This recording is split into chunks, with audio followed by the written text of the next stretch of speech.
국가대표 미드필더이자 주장이었던 구자철 선수가 한 매체와의 인터뷰 중 10년 전 분데스리가 마인츠에서 함께 있었고 현재는 김민재가 뛰고 있는 바이에른 뮌헨 감독 투헬에 대해 이렇게 이야기했습니다. 이상은 아니다. 이상은 아니다. 나폴리에서 이탈리아 세리에 A를 폭격하고 독일 분데스리가의 절대 강자이자 세계적인 명문 클럽 바이에른 뮌헨에 당당히 입성한 김민재가 최근 불안한 모습을 보이며 이적설에 휘말리고 있습니다. 현지 시간 지난 7일 독일 매체 티지는 바이에른 뮌헨의 수뇌부가 김민재 영입 실패에 대해 고심하고 있다며 이미 매각을 결정한 상태라고 보도했는데요. 매체는 김민재는 바이에른 뮌헨 이적 후 가끔씩 강한 인상을 남겼다. 하지만 레알 마드리드와의 챔피언스리그 1차전에서 두 번의 실수를 범하며 팀 내에서의 상황이 더욱 악화됐다라고 덧붙였습니다. 김민재의 영입을 적극 추진했던 투헬 역시 경기 후 김민재의 수비가 너무 탐욕스러웠다며 실망감을 감추지 않았는데요. 보통 기자회견에서 선수의 실수를 감싸주는 경우는 있어도 이렇게 공개적으로 비난하는 케이스가 드물기에 더욱더 김민재를 향한 비난의 화살이 쏟아졌습니다.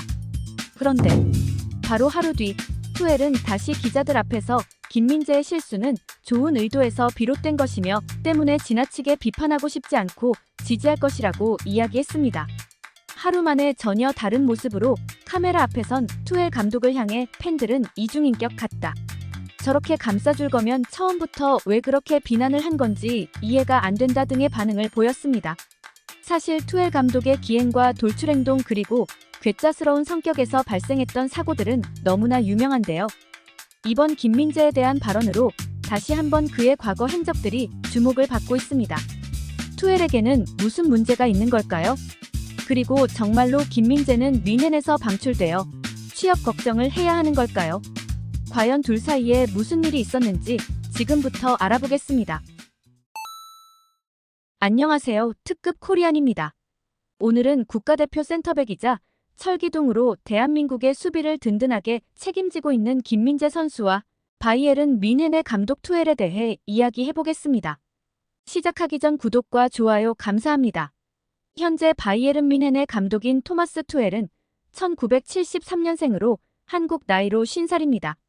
그는 선수로는 그저 그랬지만 감독으로는 천부적인 재능을 보였는데요.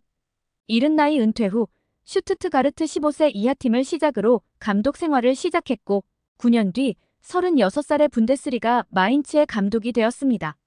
투헬은 2부 리그에서 승격한 마인츠를 분데스리가 5위에 올리는 등 눈부신 성적을 거뒀으며 구자철과 박주호를 영입해 지도하기도 했습니다. 이후 도르트문트, 파리 생제르맹을 거쳐 첼시의 감독이 되었고 2021년에는 챔피언스리그, UEFA 슈퍼컵 그리고 피파 클럽 월드컵까지 우승하며 피파 올해의 감독상을 받았습니다. 투헬은 당당히 독일의 최고 명문 바이에른 뮌헨의 감독이 되었고 무관의 제왕 케인과 세리에 A 최고 수비수 김민재를 영입하며 분데스리가 12년 연속 우승을 노렸습니다. 하지만 초반부터 삐그덕대기 시작한 뮌헨은 우승 라이벌 레버쿠젠과의 맞대결에서 3대0 충격패를 당하고 이후 좋지 못한 경기력을 계속 이어가 현재는 슈투트가르트의 승점 2점 차로 쫓기며 준우승마저 위협받는 처지가 되었습니다. 팬들과 언론 사이에서는 견고하지 못한 뮌헨의 수비를 문제 삼으며 특히 김민재에 대한 비판이 끊이지 않았는데요. 기대가 크면 실망도 크기 때문일까요? 결국 레알 마드리드와의 챔피언스리그 1차전이 끝난 뒤 뮌헨이 김민재를 방출할 것이라는 기사가 쏟아져 나오기 시작했습니다. 거기다 기자들 앞에서 김민재를 공개 비판한 투헬의 인터뷰가 기름을 붓는 꼴이 되었는데요. 사실 많은 전문가들 사이에선 투헬 감독이 김민재를 제대로 활용하지 못하고 있다는 의견이 나오고 있었습니다. 모두가 알다시피 김민재는 K리그 명문 전북을 시작으로 베이징과안, 페네르바체 그리고 나폴리를 하나하나 격파하며 뮌헨에 당당히 입성한 세계 최고 레벨의 수비수입니다. 국가대표팀에서도 절대적인 존재감을 보이는 대체 불가 자원이죠. 나폴리 시절 감독이었던 스팔레티 감독은 김민재가 매우 공격적이고 도전적인 수비를 좋아하며 또 성공률 또한 매우 높다는 것을 알았기에 수비형 미드필더와 다른 한 명의 센터백을 김민재가 전진 수비 시 노출되는 공간에 적절히 배치했습니다. 김민재가 전진 수비를 실패한다 해도 스피드가 빠르기에 잠시 시간만 벌어주면 금방 공격수를 따라잡을 수 있다는 확신이 있기에 할 수 있었던 전술입니다. 결과는 33년 만에 세리에 A 우승, 2위와의 승점 차이가 16점이나 벌어질 정도로 압도적인 우승이었습니다. 그렇게 이탈리아를 정복하고 당당히 민헨에 입성한 김민재. 하지만 김민재의 장점을 제대로 활용하지 못한 투엘의 전술은 결국 민헨 수비진의 붕괴를 불러일으켰고 무려 11년 동안 분데스리가 최고 자리에 있던 민헨이 준우승마저 위태위태한 상황이 되었습니다. 사실 투엘은 인격적인 부분에 문제가 많은 감독으로 유명합니다. 보드진, 기자, 선수, 팬과의 마찰은 물론이고 도대체 왜 저러나 싶은 수준의 기행과 돌출 행동을 자주 하기 때문입니다.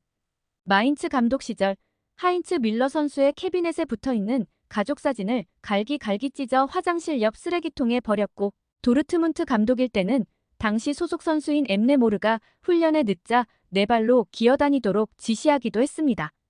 심지어 파리 생제르맹에서는 대기심에게 인종차별 발언을 들은 덴바바와 동료들이 경기를 포기하려 하자 인종차별을 당한 덴바바에게 별일아니라며 냉정한 태도를 보였고 경기를 포기하려 한 선수들에겐 실망감을 감추지 않았습니다.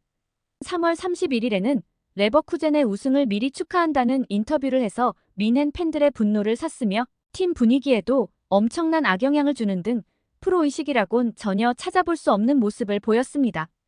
이번 김민재에 대한 인터뷰를 보더라도 경기가 끝나자마자 김민재를 탐욕스럽다고 비판했지만 다음날 마치 다른 사람인 것처럼 김민재를 옹호하려는 모습을 보고 많은 사람들이 소름 돋는다. 이중인격인 것 같다며 경악을 금치 못했습니다. 이상은 아니다. 이상은 아니다. 이렇게 김민재를 제대로 활용하지 못하는 데다 인격까지 문제 있는 감독 밑에서 어려운 시기를 보내는 김민재는 결국 방출 위기라는 소리까지 듣게 되었는데요. 만약 김민재가 민헨에서 방출된다면 정말로 실패한 수비수라는 오명을 뒤집어쓰고 새로운 팀을 찾기 어렵게 되는 걸까요? 그럴 리가 없습니다. 이미 나폴리에서 모든 것을 증명한 김민재는 민헨에서는 찬밥 신세지만 김민재를 영입하고 싶어하는 빅클럽이 줄을 섰다는 기사가 쏟아지고 있습니다.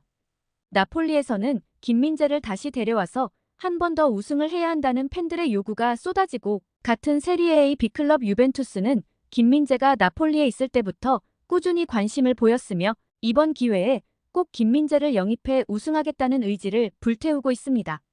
또한 과거의 영광을 재현하려는 맨체스터 유나이티드 역시 김민재 영입을 강력하게 원하고 있다고 합니다.